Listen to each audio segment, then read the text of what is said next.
Hello guys, Ivan here and welcome to new video. Today we are here with 2025 Mercedes-AMG. This is the GLE 53, but this is the plug-in hybrid performance version. I will show you the exterior and the interior of this beautiful spec in my opinion. We will go and measure the 0 to 60, 0 to 100 times, and I will tell you my impressions and what do I think about this plug-in hybrid. So let's go. This beautiful paint is not ordinary paint. This is the manufacturer signature Côte d'Azur light blue metallic. It's pretty expensive, but I would say it's well worth it. It's really fantastic. If you don't know, for some reason, the Côte d'Azur is a name for a French Riviera. So essentially we have paint which should evoke to us French Riviera vibes. And when I was in the Monaco, Monte Carlo, that's apart from the French Riviera of course, I would say this fits there nicely. And also when I saw this paint for the first time in a AFFALTERBACH on the CLS 53, I immediately asked the staff, what's the name of this paint? This is amazing. It looks so nice. It's like a light blue mixed with the silver, to say in a simpler way. And in this spec we don't have any night package, and because we don't have a night package, this evokes to me even more luxurious version than it maybe is.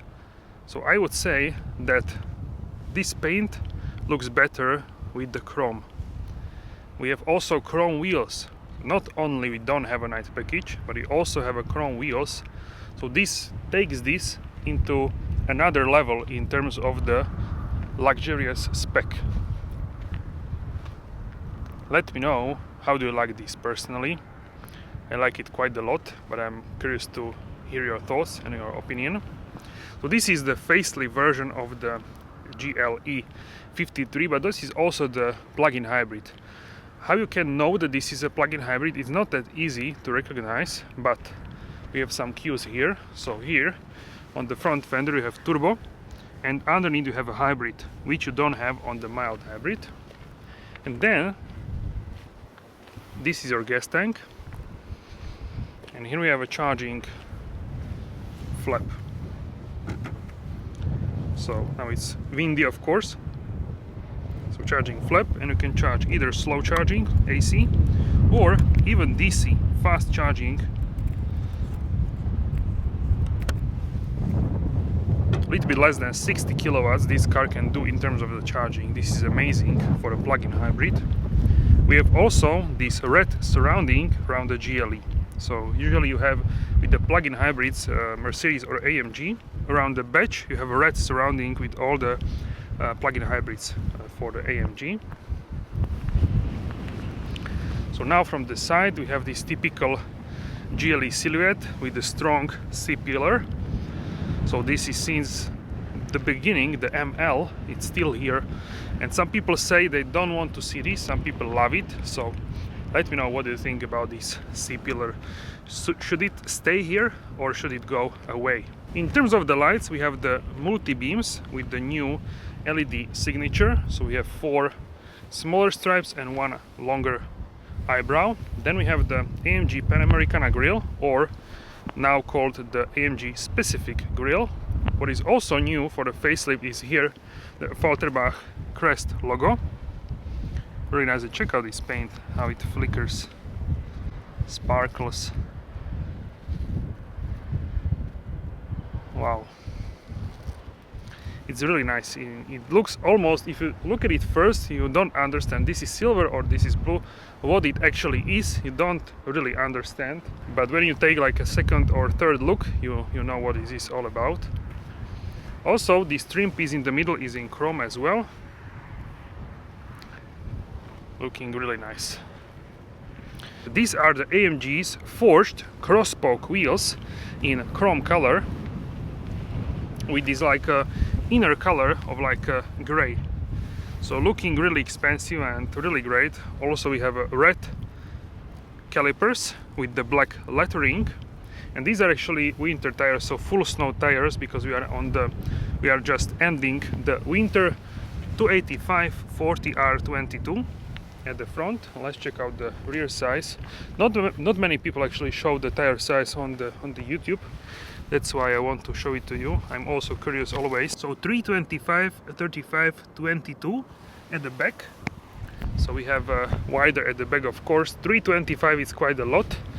You can see these are the Pirelli Scorpion winter tires MO1. So this is the Mercedes-AMG compound, and you can see how wide are these tires.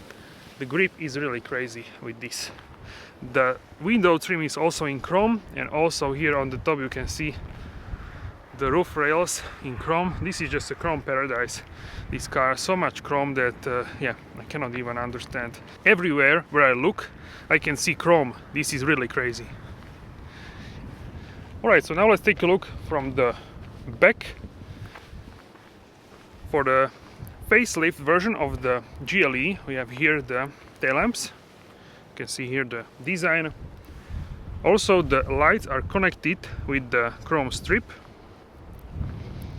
Mercedes logo in the middle and AMG on the left side. We have a nice number plates here, LAAMG 07.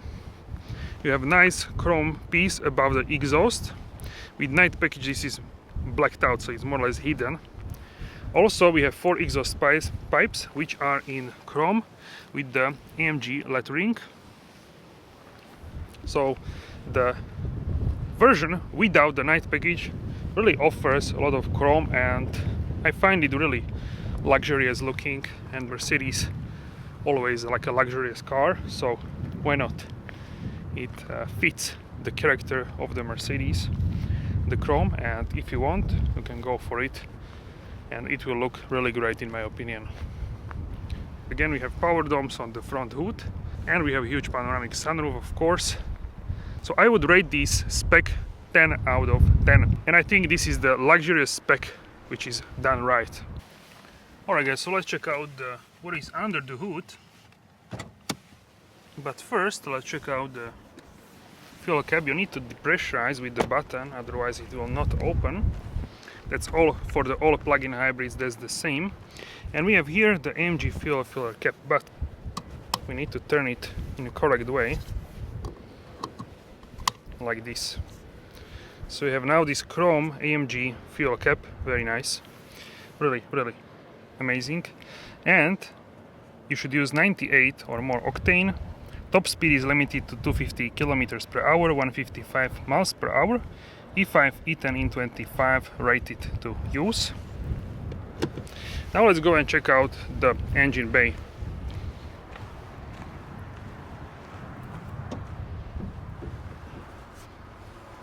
And this is the 3.0 liter 6-cylinder engine combined with the plug-in hybrid P2 for more range, 80 kilometers or 50 miles in real life. The acceleration from 0 to 100 kilometers per hour or 62 miles per hour happens only in 4.7 seconds, and we will actually measure if it is true, if it is faster, or what it is all about. So we will put this to the test.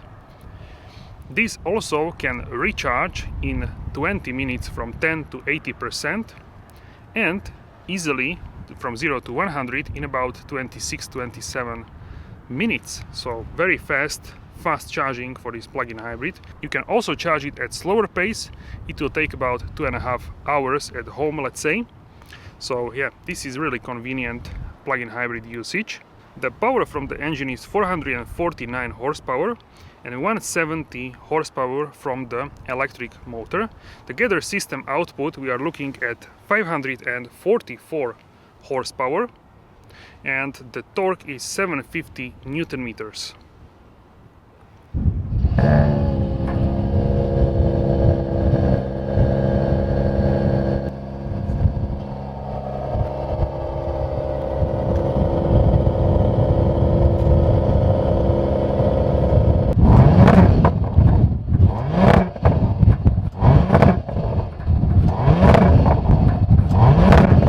Let's go ahead and check out the cargo capacity. So you just open like this with kick under the boot, and here you can see some of my stuff: backpack, water, tripod, this sort of stuff. And as you can see, this is really smooth, so you don't have any bump for the plug-in hybrid batteries. So hybrid batteries are underneath here, and the whole hybrid system is underneath here, so you cannot open this, you cannot access anything because it's here. And this is less than the mild hybrid. The volume is 490 liters or 17.3 cubic feet, so this is a little bit less than with the mild hybrid, which has 630 liters, so this is 140 liters less than the mild hybrid. But I consider this boot good packaging because it's flat here, and that's really important for the packaging, I would say, and many people like when they have a flat boot for sure. You can also lower here the rear section with the air suspension if you want to load something heavy to the car. 12-volt socket, and you can also fold the seats 40, 20, 40, so you can fold only the middle one, for example, to transport skis, snowboards, golf bag, and you can close this here as well. Then we have here the tow bar, so you can tow a trailer or you can mount like a cargo box or bike carrier, bunch of accessories for the tow bar which are available, and you can put it away as well very easily. So utility for this car is really great. Of course it's better than the GLE Coupe.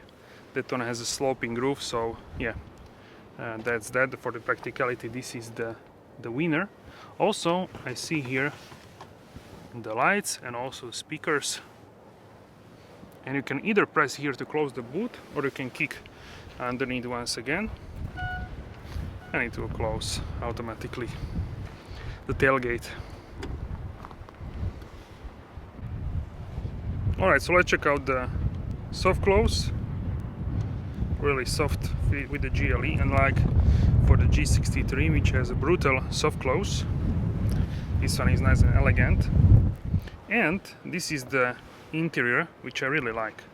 So here we have the AMG exclusive macchiato beige leather, and this one has a diamond stitching, so it looks really fantastic with the pattern diamond stitching.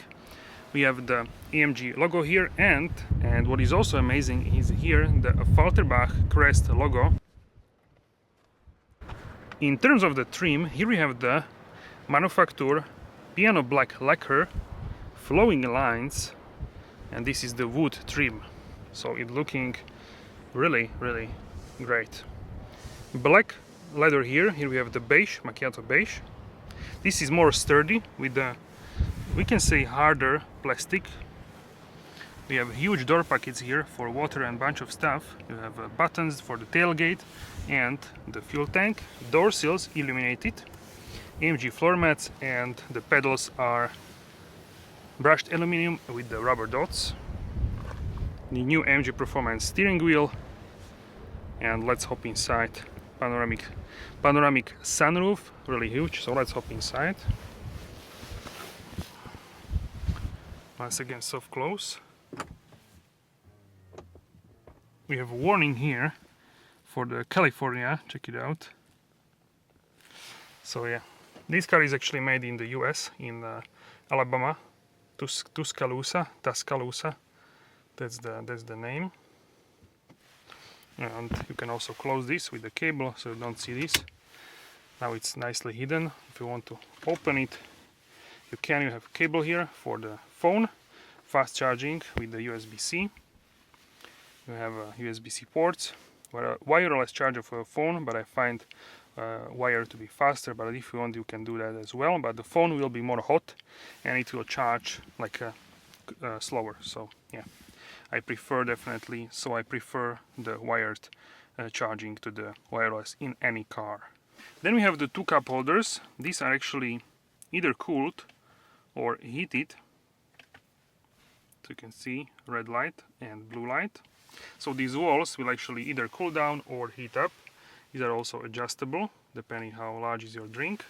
We have a touchpad here, fingerprint sensor for the 2025 model year, the all new infotainment system for the 2025,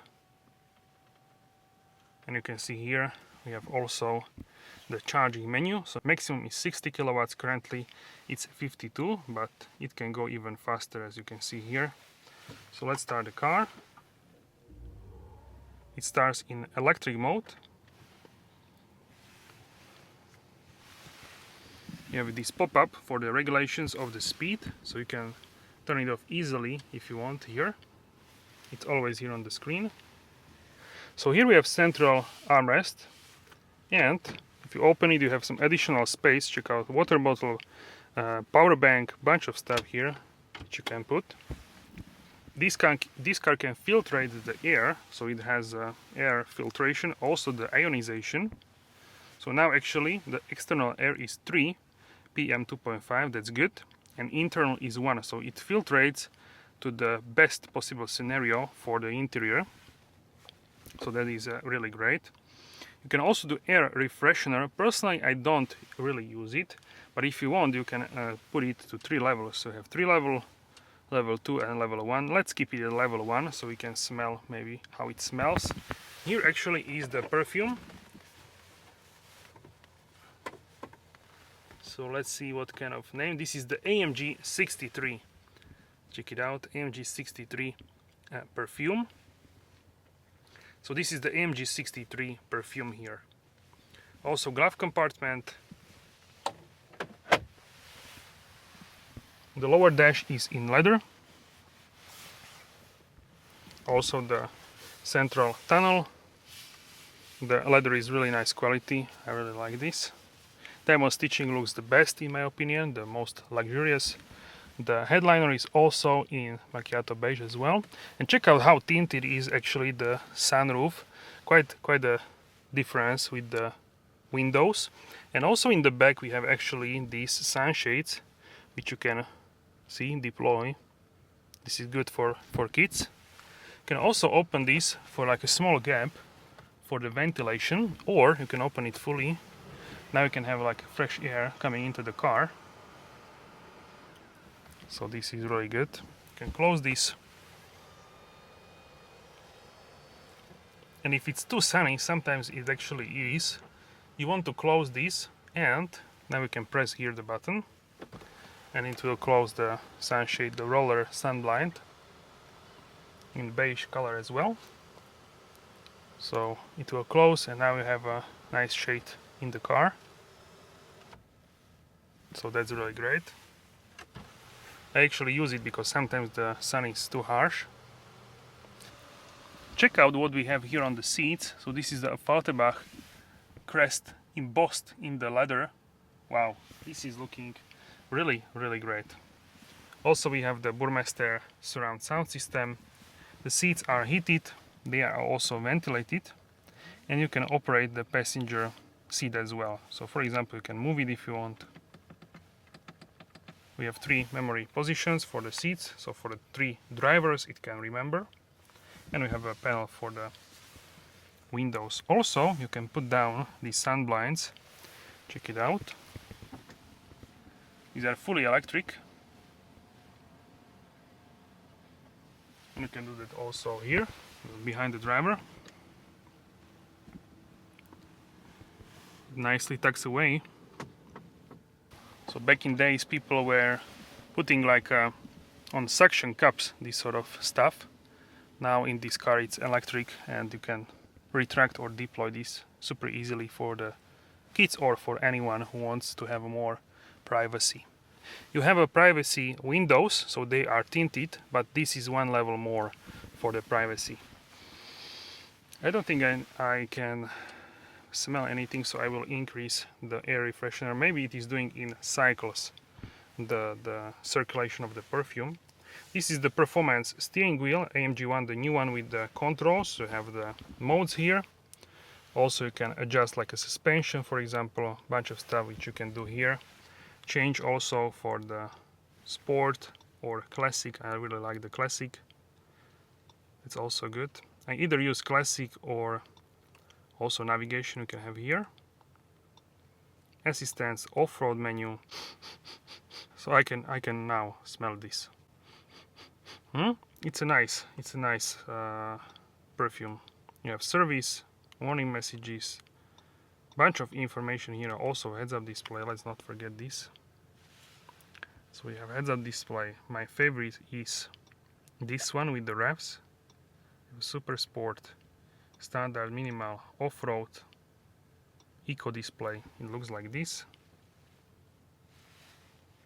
So you have Eco display, then Off-Road, Minimal, Standard, Super Sport, and the Race.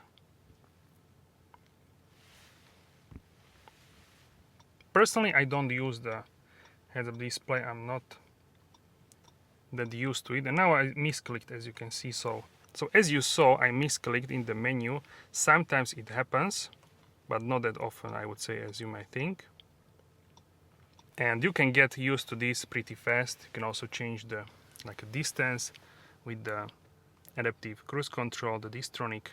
I use it either level 2 or level 1. So once again, soft close.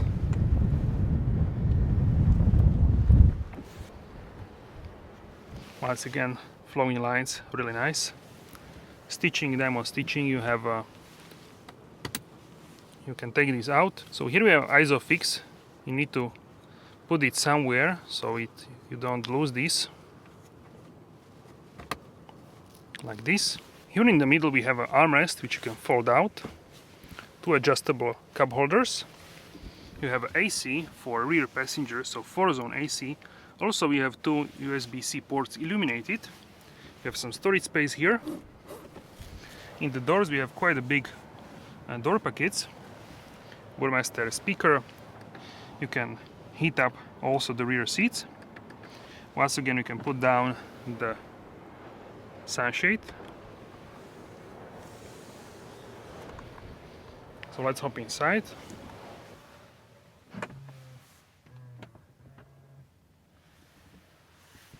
Hook for your jacket, another hook. Here is a button for the reading light.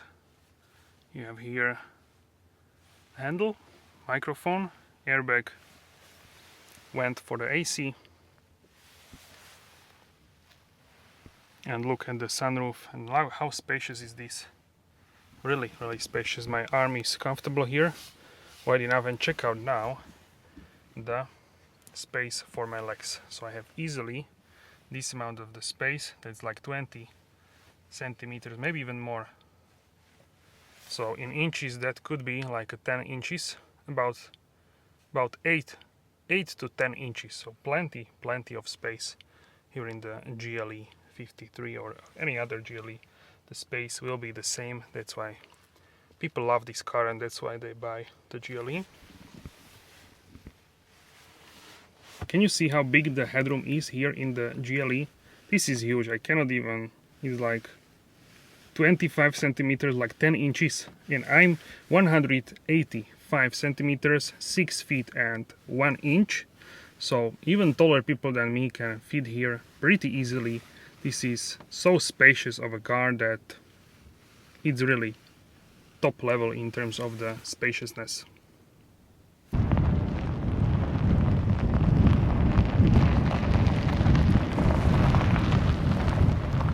Guys, what are you waiting for? Let's go!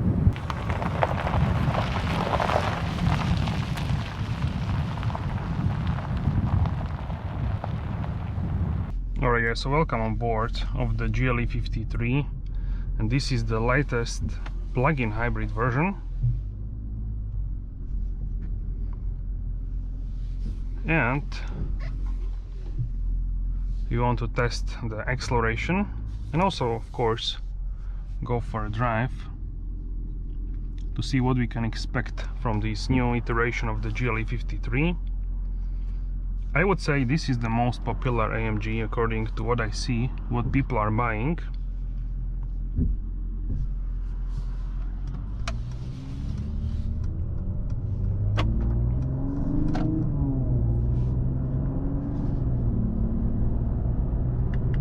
So we need to finish warming up the transmission, otherwise everything is already in white. That means that it is hot enough to do maximum performance. Only the transmission we need 2 more degrees in order to have a possibility to do performance driving.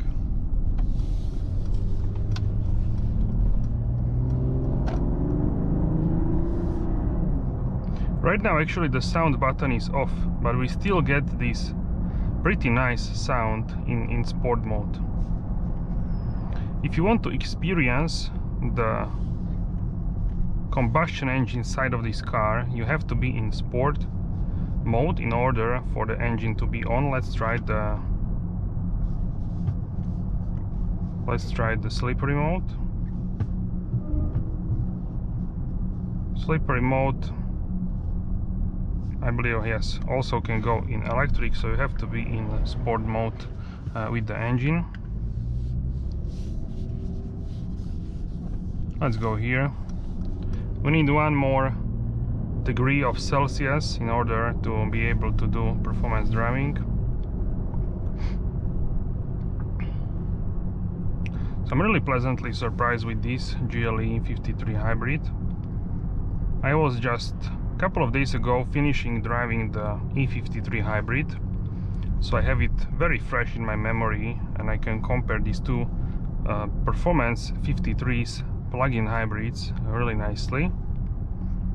And actually we have 50 degrees, so we can turn around.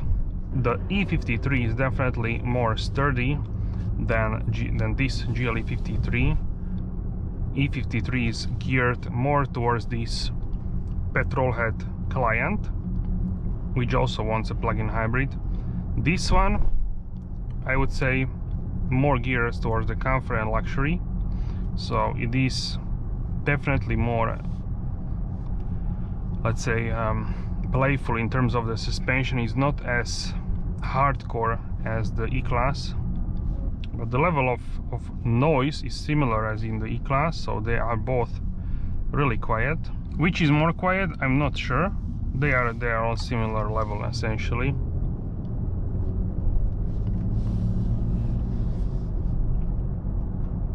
The suspension, once again, in the GLE it's more comfortable than the E53, so if you want the maximum comfort, go for the GLE.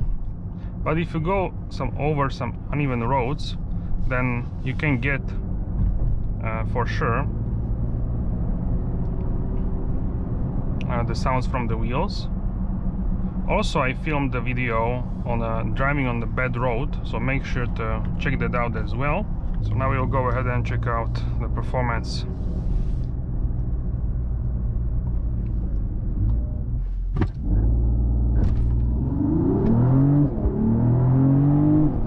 Okay, so we don't have the race start in this car. 4.06 to 60 miles per hour and 4.28 to 100 kilometers per hour. Official claimed time is 4.7 to 100 kilometers per hour, so this is half a second faster than essentially it is claimed. It is really good in terms of the performance. But when I tried the E53, that was much faster. So 0.8 of a second, the E53 is faster than this GLE 53. Almost a second. So this is really good in terms of the power.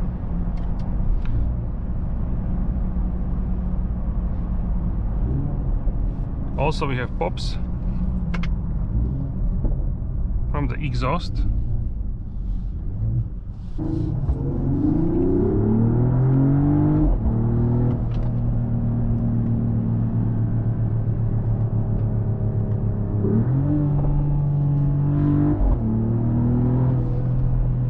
So it has nice kick to it, and yes, I like it. I would even say, in terms of the pure sound perspective, this one is more raw than the E53 hybrid. I would say this is mainly because this still complies with some regulations which were previous. This is a facelift and the E-Class is a new generation, so I assumed it must meet little bit different regulations, and this one is easier to comply if it is facelift. So that's why I think sound is better here. Also the pops from the exhaust are better with this car.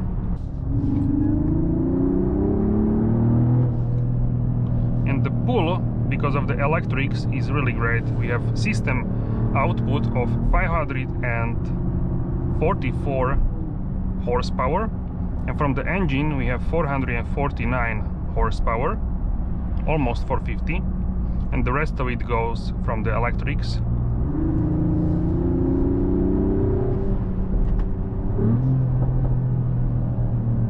Can you hear the pops?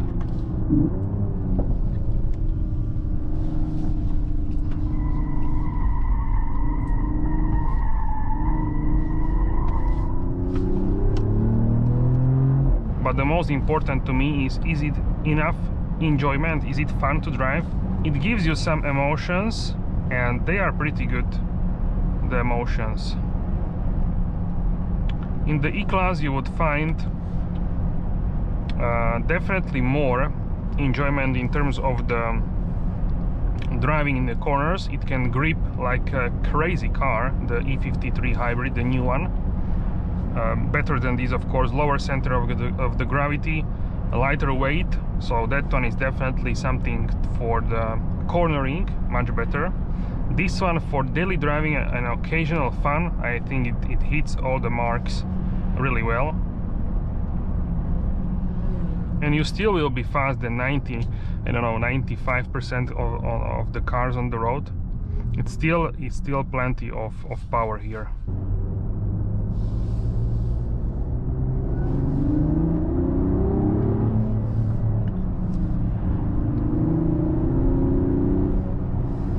And even without the sound button, it still sounds pretty throaty and pretty good, in my opinion.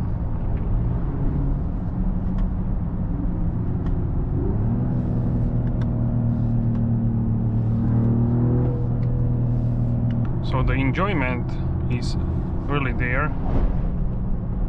If you want to go with the lower RPMs, you for sure can, but oftentimes you need to hit manually the gears, otherwise it will go and shift up, because it's a sport mode and it likes to keep revs higher. So now if I shift, it goes to 7th gear, but we don't need 7th gear in order to cruise. That's why if you want to use combustion engine always, you need to do manual actually button if you want to keep low revs for calmer driving, let's say.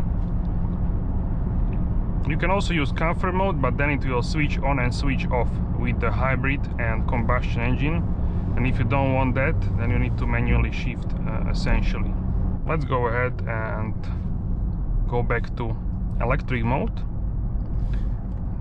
Now we will go and try to drive as a car which will give you the maximum amount of the daily driving. So if you have this car and you want to buy this car, I think it's a high probability that you will go and drive this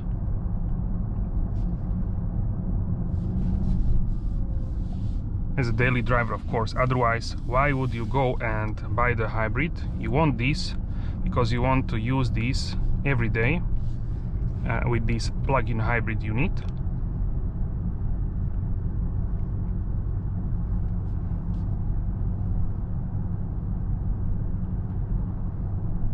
And with this plug-in hybrid, it is really perfect car for your daily driving, because this justifies much more to get the hybrid than the e-performance versions, which have a much lower electric possibility of driving. So the best e-performance is the S63, and the S63 has about 25, let's say 28 kilometers of range. That's like 18 miles, this sort of number.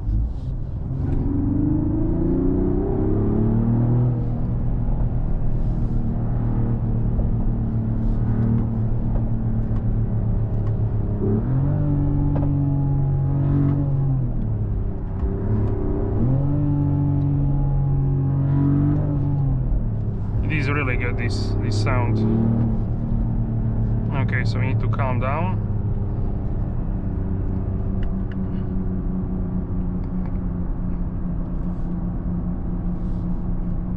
Then we will continue with the electrics, but it is really addictive to deploy the engine.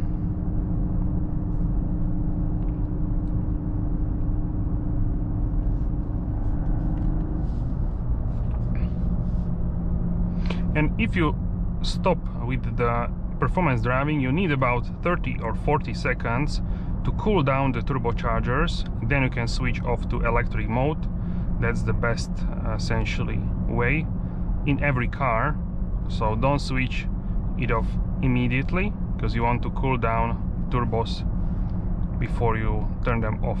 So it passed about 30 seconds right now from the high performance driving, and now we can go and switch it to electrics. So this justifies easily the electric. Now we are in electric mode, and you can drive like this for about, let's say, 75 kilometers. In miles, that would be around 47 miles in electric. In the E-Class you get about 80 kilometers. So there is like 5-7 kilometers, like a 3-4 miles difference with the pure electric driving with the E-Class, which is a little bit more efficient,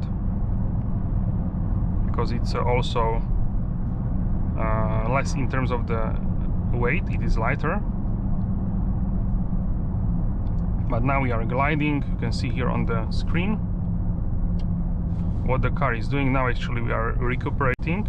I thought we were gliding, but the car is smart. It knows, for example, here on the screen it showed me that there will be 50-kilometer new speed limit because of we are entering the village. So it will basically just recuperate. And now we are driving with the eDrive. If you go and turn on the assistance systems, and also here in the menu you have a function with assistance driving, you have Eco Assist. So now it is on auto, so it will do automatically all the things which are the best to optimize the electric driving.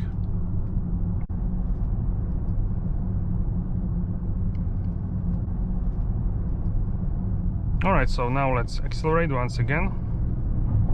I have full performance here, and you can see we are accelerating nicely. So it can keep you going, no problem.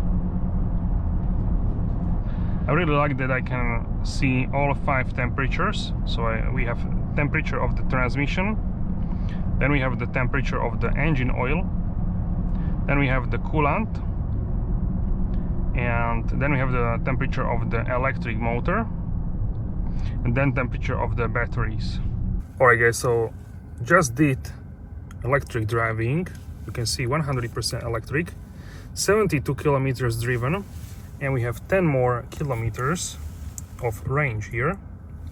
Currently we are at 14% with the capacity, state of charge. So we can say that the range is 82 kilometers, but I was driving more or less relaxed, so I didn't try to drive like at fast pace. It was more like a relaxed commuting, relaxed driving between villages and cities. So yeah, that's the reality here. If I would go faster, I think the whole range would be around, let's say, 72, maybe 75 kilometers, so a little bit less. But like this you can see 82 kilometers. If you drive only in the city, you would get similar results, I would say, in terms of the consumption. And I just put the car on charger, and it shows me 25 minutes remaining to 100%. We are doing currently 54 kilowatt speed. So from 14, like I show you, to 100%, about 25 minutes. Alright guys, so it's 130 kilometers per hour, 80 miles per hour. We are looking at just under 39 kilowatt hours per 100 kilometers. It is windy and I'm heading north, so could be maybe 36 if you're going on a straight road. Alright guys, so here's my consumption over the test. I did mainly in electric, so 87% in electric, and overall consumption of the fuel was 2.6 liters per 100 kilometers, and for the electrics 28.2 kilowatt hours per 100 kilometers. And let me know if you would choose the mild hybrid or the plug-in hybrid, which is this one, of the 53 AMG GLE. Alright guys, so that's it for this video. Thank you so much for your support, and I will see you soon in the next video. Have a wonderful day.